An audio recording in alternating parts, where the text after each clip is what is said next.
오늘은 태초부터 있는 생명의 말씀이란 제목으로 여러분과 은혜를 나누고자 합니다. 태초부터 있는 생명의 말씀. 먼저 오늘 본문은 요한 1서라는 책을 읽었잖아요. 요한 1서. 1서가 있으면 2서가 있다는 거겠죠. 최소한 3서까지 있습니다. 그리고 분량이 아주 짧습니다. 그냥 아주 너무 짧아가지고 양이 얼마 안 되지만 그러나 들어있는 내용은 가볍지 않습니다. 왜냐하면은 이 속에 예수님은 누구신가에 대한 증언이 들어있기 때문입니다. 예수님이 누구신가에 대한 답에 따라서 기독교냐, 유대교냐, 혹은 이슬람교냐, 혹은 이단이냐가 갈라집니다. 여러분과 제가 믿는 신앙을 옛날에 그리스도를 한자로 음역해서 기독교라고 했죠. 그 전에는 예수교라고 했었습니다.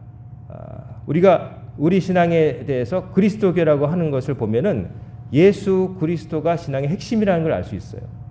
그래서 예수 그리스도가 누구신가에 대한 답이 달라지면 신앙의 정체성이 완전히 바뀌어지는 거예요. 오늘 본문 요한서신은 사도 요한이 가장 인생의 말년에 기록됐다고 합니다. 장로 요한이라고도 하고 사도 요한이라고 하는데 별개의 사람이라고 주장하는 소수의 의견이 있지만 그러나 대다수는 비슷한 요한복음과 매우 흡사하기 때문에 요한 사도라고 봅니다.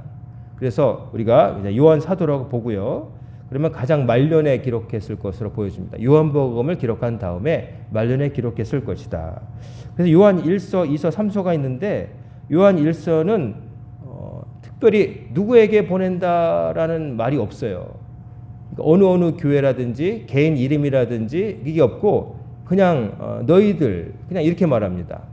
그래서 이거는 특정한 교회만 보낸 게 아니라 두루 회람서신, 그러니까 요한을 알고 있는 교회이긴 한데 한 교회가 아니라 모든 교회들이 두루 다 알아야 될 사항에 대해서 쓴 편지다 하는 거고요. 이서를 보면은 요한이 특별히 자기가 아주 가르치다시피 해서 제자가 있는 그런 교회에 쓴 걸로 보이고, 3서는 가이오라고 하는 사람에게 그 복음을 전하기 위해서 순회하는 사람들을 잘 대접해야 되는데 디오드레베라고 하는 사람은 아주 못되게 군다 하면서 그렇게 하면 안 된다라고 쓰고 있는 걸 볼 때 이제 3서는 분명히 특정한 개인 가이오라는 사람에게 보낸 것으로 볼 수가 있어요. 그러므로 이제 특정한 개인에게 보낸 것보다 모든 사람에게 읽으라고 한 내용일수록 더 중요한 거겠죠. 아주 보편적이고 핵심적인 것이라는 걸 알 수 있는데 이 요한서신의 그 집필 배경을 보면 내용상 볼 때 왜 이 편지를 쓰게 됐을까? 이런 요한복음도 기록한 사도가 혹은 요한 장로라고 하는 사람이 왜 요한 1, 2, 3서로 특별히 요한 1서라고 하는 걸 쓰게 됐을까? 용건이 있는데 내용을 읽어보면 바로 기독교 신앙의 근간을 흔드는 이단이 있었다는 걸 알 수가 있어요.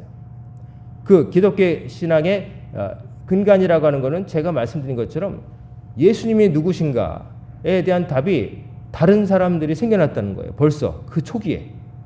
예수님께서 누구시냐, 예수님은 누구시냐에 대한 답이 달라진 이단들이 들어와서 교회에 위협을 끼쳤다는 거예요. 그래서 거기에 대해서 휩싸이면 안 된다.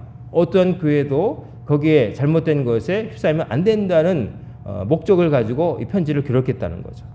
그러면 어떤 이단이었을까 궁금하죠? 어떤 이단이었을까? 이 당시에 어떤 이단이었냐면은 이단에도 여러 가지가 있어요. 예를 들어서 갈라디아서라든지 이런 데 보면은 사도 바울이 갈라디아 교회에 보내는 편지에 나타난 잘못된 가르침을 펴는 사람들은 어떤 사람이냐면은 갈라디아 교회에 와가지고 그러는 거예요. 이방인으로서 예수 믿게 된 사람들한테 그러는 거예요. 야, 너희들이 예수 그리스도를 믿었는데 나도 믿어. 그런데 너희들도 구약의 율법에 있는 할례를 받고 이런 건 먹으면 되고 이건 안 먹고 그걸 지켜야 돼. 구약의 율법을 너희도 똑같이 지켜야 돼. 그래야 너희들이 구원받을 수 있어 라고 가르치는 사람들이 슬며시 갈라디아 교회에 온 거예요.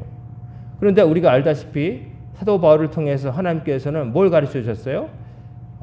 믿음이 중요하다는 거. 믿음이 중요하다는 거. 구약의 율법, 그거는 영원한 것이 물론 시대와 때를 타지 않고 끝까지 변하지 않는 가르침도 있지만 이들에서 뭘 먹으면 되고 뭘 안 먹으면 되고 이게 부정하고 안 부정하고는 그 영원한 게 아니란 말이에요. 그게 핵심은 아니라는 거예요. 즉, 뭐 돼지고기를 먹고 안 먹고 이게 사람의 구원 여부를 결정하는 게 아니라는 거죠. 하지만 구약의 율법을 엄격하게 지키려고 했던 사람들은 예수를 믿은 다음에도 약간 거기에 얽매인 사람들이 유대인 출신으로서 예수 믿게 된 사람들에게 남아 있었어요. 그런데 복음을 전할 때 유대인의 구약적인 그런 문화적 배경을 뛰어넘어서 보편적인 예수 그리스도의 복음을 전해서 예수 믿게 된 사람들, 이방인들에게까지 야, 너희들 돼지고기 먹으면 지옥 가. 뭐 이런 식으로 가르치는, 너희들도 할례 받아야 돼라고 가르치는 사람들은 복음의 핵심을 모르는 사람들이었고 그들은 복음이 세계로 뻗어나가는데 장애가 되는 사람이었던 거죠. 중요한 것은 돼지고기를 먹고 안 먹고가 아니었던 거죠. 그 마음이 정말 정하냐 부정하냐인데 어떤 식품을 섭취하고 안 섭취하고가 사람의 영혼을 더럽게도 하고 깨끗하게도 하는 건 아니라는 거죠. 다만 그런 구약의 율법이 있었던 것은 당시에 이스라엘 백성들 주변에 살았던 이방 우상을 섬기던 사람들이 돼지고기를 흔하게 먹었고 또 인류학적으로 문화적으로 볼 때 돼지라고 하는 짐승은 그 사람이 먹는 것과 같은 것을 먹어요. 돼지는 잡식이기 때문에 돼지를 많이 기르게 되면 사람이 먹을 것을 돼지에게 줘야 된단 말이에요. 근데 양과 소는 사람과 먹이 경쟁을 안 해요. 양과 소가 먹는 풀을 우리가 인간이 안 먹잖아요. 그렇기 때문에 풀을 뜯기면은 이제 먹고 고기와 우유와 털가죽을 주는 거죠.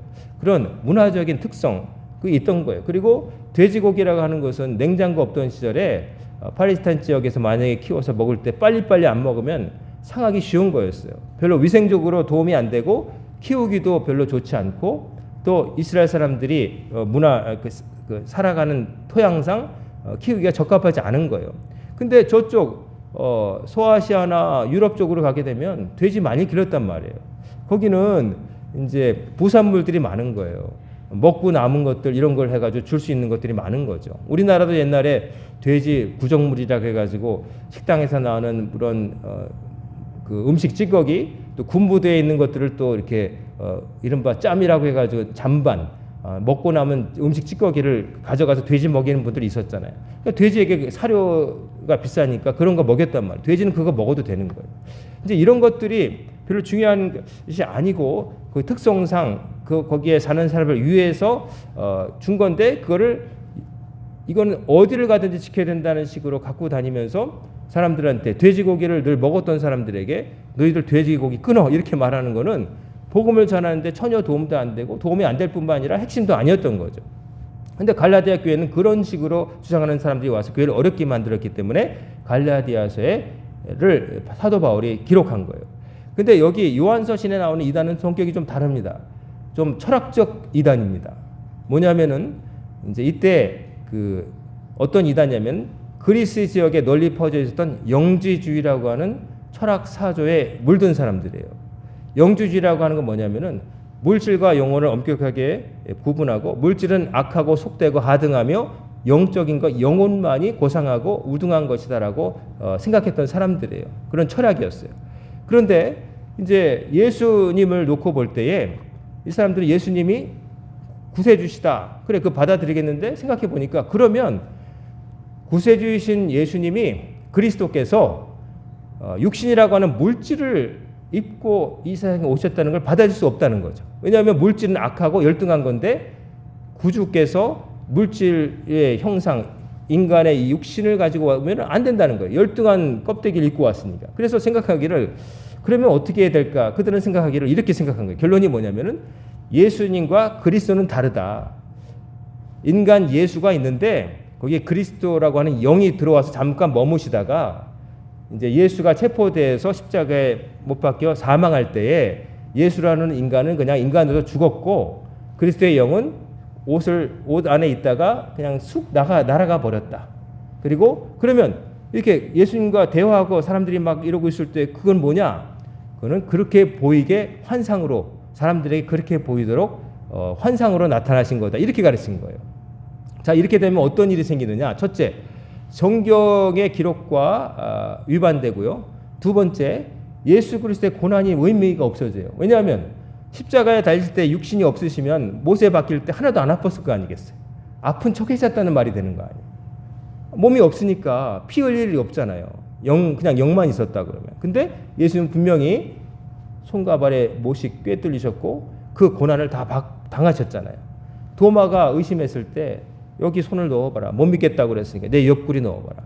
그래서 예수님이 만약에 그 영으로만 오셨고 예수와 그리스도가 다르다, 별개의 존재다 이래버리면 성경의 가르침과도 상반될 뿐 아니라 예수 그리스도 십자가 고난, 십자가에서 죄값을 지신 고난이 다 없어지는 거예요. 근데 이런 식으로 가르치는 사람들이 교회에 들어와서 야, 예수하고 그리스도는 달라. 제대로 믿어. 이런 식으로 설치고 다닌 거죠. 근데 놀랍게도 요한 1서를 읽어보다 보면은 그런 움직임에 동화된 사람도 있었고 요한이 가르친 교회 안에 있던 사람이 밖에 나가서 오염돼가지고 다시 들어왔다는 그런 뉘앙스가 있어요. 뭐 어떤 경로인지 정확히 알 수는 없지만 분명한 것은 그 이단 사상에 흔들리는 사람들이 상당히 많았기 때문에 그 위기감 속에서 예수님이 누구신가에 대해서 요한은 다시 제대로 쓸 필요가 있었다. 그래서 이 편지를 쓴 거예요. 그래가지고 여기 보면 태초부터 있는 생명의 말씀에 관하여는 우리가 들은 바요, 눈으로 본 바요, 자세히 보고 우리 손으로 만진 바라. 자, 태초부터 있는 생명의 말씀. 요한복음에 보면은 태초에 말씀이 계십니다. 바로 예수 그리스도를 말하는 거죠. 예수님은 안 계시다가 어느 날 갑자기 나중에 태어나신 분이 아니라 태초부터 하나님과 같이 계셨던 삼위일체 하나님의 한 위격이라는 거죠. 근데 그분에 대해서 우리가 들은 바요, 눈으로 본 바요, 자세히 보고 우리 손으로 만진 바라. 이 말은 뭡니까? 사도 요한은 그 예수님이 이 땅에 육신을 입고 오셨을 때 제자로서 그분의 육성을 들었고 그분이 행하시는 기적을 봤고 그분을 모셨다는 거예요. 이 말은 뭐냐면은 그분을 직접 모시지도 않고 본 적도 없는 작자들이 와서 떠드는 소리, 헛소리라는 거예요.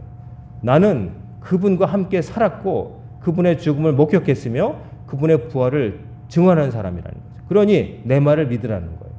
사도 요한이 이렇게 쓰고 있는 이유는 이단들에 대해서 예수님은 누구신가? 예수님은 그리스도. 우리가 예수 그리스도라고 이어서 말하잖아요. 예수가 바로 그리스도시다. 예수님 따로 있고 그리스도 따로 있는 게 아니라는 거죠. 예수는 그리스도다. 예수는 하나님의 아들이시자 태초부터 계셨던 하나님의 한 위격으로서 이 땅에 오셨을 때 그전에는 그 일이 없었지만 육신의 형태로 오셨다는 거예요. 이 땅에 내려와 주셨다는 거예요. 그것을 증언한다는 거예요. 그것을 믿는 것이 바로 기독교 신앙이라는 거죠. 그래서 이 편지를 쓴 거예요. 우리가 제가 처음에 말씀드릴 것처럼 예수 그리스도를 누구라고 고백하느냐에 따라서 종교가 확 바뀔 수 있다는 말씀드렸어요. 자, 하나님을 믿어요. 유대교도. 이스라엘 사람들이 믿는 유대교도 하나님을 고백해요. 구약 성경을 다 인정하지만 그러나 그들은 구약이란 말도 안 쓰죠. 왜냐하면 옛 언약이 아니라 지금 아직 유효한 언약이라고 말하니 완벽하다고 하니까 신약은 인정하지 않으니까 그리고 예수님을 인정하지 않아요. 하지만 하나님을 믿어요. 그러니까 좀 묘하죠. 예수님을 안 믿었기 때문에 하나님에 대해서 아무리 얘기해도 하나님의 아들 구세주 예수를 인정하지 않기 때문에 그들은 유대교인 거예요.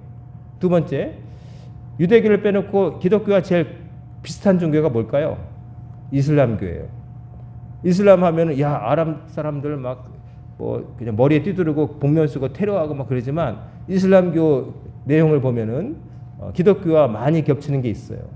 그리고 또 그럴 것이 이슬람교는 가장 나중에 생긴 거예요.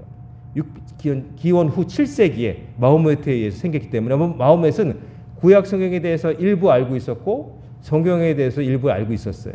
그래서 이게 자기식대로 가공을 했다 그럴까? 그래서 그들은 하나님을 여호와 하나님을 알라라고 부르죠. 그러면서 예수님을 인정하는데 예수님을 그리스도라고 인정 안 하고 선지자 중에 위대한 분. 그러나 마호멧보다는 못하다 이렇게 말하는 거예요. 예수님을 이슬람 사람들이 전혀 인정 안 하는 것 같지만 예수님은 훌륭한 분이다라고 얘기해요. 하지만 그러나 메시아는 아니다. 자기들의 그 창시자 마호멧보다는 열등하다라고 말하고 있어요. 그러니까 본래의 가르침에서 어떤 알아야 될 것을 모르는 사람들이 있는가 하면 알아야 될 것을 살짝 비틀어서 지멋대로 바꾼 사람이 있다는 거죠. 그리고 이런 굴지의 종교들 외에도 이제 우리가 걸어다니며 보는 요 바깥에 하나님의 교회 신천지 뭐 별천지 뭐 이상한 여호와의 증인이고 뭐고 막 이런 몰몬 이런 것들은 다 왜 이단이라고 하느냐? 어지간하면 이단이라고 안 해요. 뭐 앉아 있을 때 뭐 머리에 모자를 쓰고 예배를 드리던 뭐 뭘 하든 이단이라고 하지 않았는데 뭘 가지고 그래도 이단이라고 규정하느냐? 예수님을 하나님의 아들이시오 삼위일체 하나님이라고 인정 안 하는 사람들. 그러니까 왜 어떻게 안 알게 되겠어요? 예수님보다 자기 교주 창시자가 예수님과 동격이거나 때로는 더 위고 혹은 다시 임한 예수라고 자기를 사칭하는 사람들, 그런 종교들이 다 이단인 거예요. 뭐 하나님의 어머니라고 말하는 뭐 장길자 뭐 이런 사람들 그리고 또 뭐 문선명 같은 세계 종교를 짬뽕해가지고 자기가 하나님이었다 결국 죽었죠. 죽은 다음에 아들끼리 싸우고 이제 그 아내가 막 지금 설치고 있죠. 뭐 또 뭐 냉면 먹다 죽은 교주도 있죠. 뭐 다 그래요. 근데 말도 안 되는 그런 사람들인데 그런 사람들이 예수님이 누구신가에 대해서 잘못 알고 오염됐기 때문에 이단이라고 말하는 거예요. 그래서 그런 사람들이 아직도 수천 년 전에도 있었는데 지금도 역시 존재한다. 참 끈질기죠. 기생충처럼 붙어가지고 주변을 하나가 없어지면 오래된 이단도 있지만 새로 생겨납니다. 갑자기 어떤 사람이 내가 봤다. 인터넷에도 돌아다니면서 이제 체육관에 사람 모아놓고 줄 세운 다음에 사람들 이마 짚어가지고 쓰러뜨리면서 자기가 하나님의 종이라고 말하는 사람들이 아직도 있어요. 21세기에 유튜브로 방영이 돼요. 심지어 우리나라 사람도 있고 외국의 아프리카 같은 또 나라에도 또 많이 있어요. 거긴 또 주술적인 것이 또 있어갖고 거긴 아프리카의 또 통신앙에 접해돼가지고 목사가 마치 무당처럼 돌아다닙니다. 그러면서 우리나라에 왔었는데 자기가 한 200명을 죽은 사람을 살렸다고 강연하러 온 흑인도 봤어요. 근데 자기도 죽겠죠. 그런 사람들이 있습니다. 우리가 정신 안 차리면 이단들이 뭐라고 해도 그냥 할 수 있는데 분별을 잘해야 되는 거예요. 예수님은 누구신가? 바로 생명이 나타나신 바 된지라. 이 생명의 말씀 우리가 보았고 증언하여 너희에게는 이는 아버지 함께 계시다가 우리에게 나타나신 바 된 이시니라. 이렇게 돼 있어요. 즉 아버지 하나님 아버지와 계시다가 이 땅에 임하신 분, 바로 성탄에 바로 이 땅에 임하셔서 이스라엘 땅에 나타나셔서 천국 복음을 전파하신 분, 바로 그분 예수님을 내가 전한다라고 요한이 말하고 있는 겁니다. 예수 그리스도가 누구신가? 예수님은 메시아이시고 하나님의 아들이시고 궁극적으로는 삼위일체 하나님의 한 위격이시다. 이 땅에 육신을 입고 오셨고 다시 부활 승천하셨고 다시 가셨던 모습대로 다시 심판주로 오실 그분이시다 하는 것을 우리 기독교가 고백을 하고 있는 거예요. 그래서 그것을 전하는 겁니다. 그러면서 3절에 우리가 보고 들은 바를 너희에게도 전함은 너희로 우리와 사귐이 있게 하려 함이니 우리의 사귐은 아버지와 그의 아들 예수 그리스도의 더불어 누림이라. 저 여기 보면은 사귐이라고 하는데 사귐이라고 하는 단어는 코이노니아, 즉 관계를 말합니다. 하나님과 하나님의 아들 예수 그리스도가 하나인 것처럼 그 관계를 믿는 우리도 하나님과 예수 그리스도와 모든 이가 하나가 되기를 위해서, 즉 올바른 신앙을 갖게 하기 위해서 내가 이 편지를 당신들에게 쓰는 겁니다 라고 요한이 말하고 있는 거예요. 그리고 마지막에 우리가 이것을 쓰면 우리의 기쁨이 충만하게 하려 합니다. 이것을 쓰는 것은 우리의 기쁨이 충만하다는 뭐냐면 내가 여러분에게 모든 우리 성도들에게 이 가르침에 대해서 아주 기본적이지만 시작인 종착점이 이 가르침을 다시 새삼 쓰는 이유는 이것이 그렇게 중요한 것이고 이것을 알 때야만이 우리가 하나님 앞에 제대로 나아갈 수 있기 때문이고 이것을 알게 되면 내가 무한히 기쁘겠다 이런 뜻입니다. 내가 이것을 여러분이 제대로 알면 내가 너무 기쁘겠다. 당신들도 기쁠 것이다 라고 얘기하는 것이죠. 자, 오늘날 여러분 별의별 말들이 다 오가는 시대입니다. 과거보다 많은 자유가 부여됐고 소외받던 사람들의 권리가 보장되면서 이제 하다 보니까 좋은 점도 있지만은 폐단 중에 하나는 그래 너도 오라 하다 보니까 분명히 옳고 그름의 경중의 차이가 있는데 지금은 그냥 뭉뚱그려서 네가 별 이상한 생각을 해도 그래 너의 생각이니까 인정해 줄게. 적어도 핍박을 하면 안 된다는 거죠. 뭐 핍박을 할 필요는 없겠지만 그러나 그런 생각들이 활개치고 다닐 때 막을 수단이 없는 거예요. 그게 이제 자유의 침해로 비춰지니까 그게 좀 아이러니입니다. 자유지만 그 자유를 때문에 악한 것들의 자유도 함께 보장되었다는 거죠. 그래서 별 생각을 다 해도 그것도 하나의 생각이지 뭐 하도 괴상하고 막 몹쓸 생각을 하더라도 그냥 그것도 하나의 생각이라고 이제 인정해 줘야 되는 시대가 된 거죠. 너도 옳고 너도 옳고 하나의 똑같은. 근데 분명히 경중이 있거든요. 더 옳고 더 덜 옳고 아주 틀려먹은 생각이 있는데 그 기준에 대해서 사람들이 인정을 안 하는 거예요. 그 기준, 그건 너희들의 기준이지 상도야 시켜버리는 거예요. 그것은 네가 믿는 신앙의 기준이지 기독교 신앙의 기준이지 내 기준은 아니다 이러면서 하나님의 말씀을 상대화시켜서 하나의 종교의 기준, 그러니까 나는 따를 필요 없다라고 얘기하는 거예요. 그쪽에 있는 사람들은 그럴지 모르지만 우리는 절대로 그러면 안 될 줄로 믿습니다. 여러분과 저의 삶의 기준은 하나님의 말씀인 거예요. 그 말씀을 안 믿는 자들은 여러 종교 중에 하나로 우리를 보겠지만 우리는 여러 종교 중에 하나가 아니라 참된 유일한 종교임을 우리가 믿고 알고 있는 것입니다. 그러므로 여러분 신앙을 가질 때 잡탕이 되면 안 됩니다. 음식은 섞어서 비벼 먹어도 되고 이것저것 섞이면 맛있을 때 있지만 신앙은 잡탕이 되면 안 돼요. 이것도 믿고 저것도 믿고 막 이러면 안 되는 거예요. 교회 다닌다고 그러면서 신문에 뭐 오늘의 운세 같은 거 보면서 오늘 이거 나 무슨 띠인데 이런 거 보고 복권을 살까 말까 꿈에 뭘 봤다고 제가 아는 주변 목사님이 농담반 진담반으로 꿈을 꿨다는 거예요. 그럼 뭐 꿈을 꾸셨나 보지 그랬더니 심상치가 않대요. 무슨 꿈이냐 그랬더니 누런 황소와 누런 말이 자기 집 말 앞에서 막 펄쩍펄쩍 뛰는 것을 봤다는 거예요. 심상치 않다는 거예요. 그래서 뭐 하시려고 그랬더니 목사니까 복권은 못 사겠고 뭐 좋은 일이 있을 것 같은데 막 그러는 거예요. 제가 가만히 있다가 목사님 그 누런 말과 누런 황소니까 누르 황자 아닙니까? 그러니까 황씨 두 명을 만나지 않을까요? 그랬더니 제가 그냥 지금 뭘 봐서가 아니라 그냥 꿈에 의미를 두지 말라는 의미로 그렇게 말한 거예요. 그러고 나서 목사님들 모임에 같이 갔는데 그날 식사를 하는데 그분 테이블 보니까 황치성을 가진 두 목사님이 그분과 같이 식사를 하고 있더라고요. 그래서 제가 나오면서 그랬어요. 목사님 말짱 황이죠? 별거 아닙니다. 이게 의미를 막 부여하니까 그런 거지. 제가 말씀드리잖아요. 성경이 하나님의 말씀이 완벽히 계시된 시대에 과거에는 꿈과 뭐 계시와 환상과 두림 뭐 이렇게 이걸로 했지만은 이제는 어떻게 살아야 될지 하나님의 말씀에 삶의 매뉴얼이 나와 있는데 다른 것에 자꾸 뭐 성경 바깥에서 뭘 찾고 다니지 말라고. 뭐가 그래가지고 누가 봤다. 봤으면 자기 봤다고 그러라고 그렇게 사세요. 내가 봤어도 여러분 조용히 사세요. 사도 바울도 많은 것을 경험했지만 내가 자고하지 않기 위해서 말 안 한다고 그랬거든요. 성경이 씌워지기 전에는 그런 기준이라든지 그런 게 없기 때문에 누군가의 말을 통해서 개인적인 체험에 의지했지만 이제는 하나님께서 수많은 우리보다 먼저 주님을 영접한 사람들의 증언을 통해서 다 기준과 이걸 다 옳고 그름의 잣대를 보여주셨단 말이에요. 그러니까 딴 데서 찾고 휘둘리지 마시기 바랍니다. 이단들이 그거 가지고 그러는 거예요. 또 이단들은 또 성경의 한 구절을 거두절미, 이게 참 무서운 거예요. 거두절미.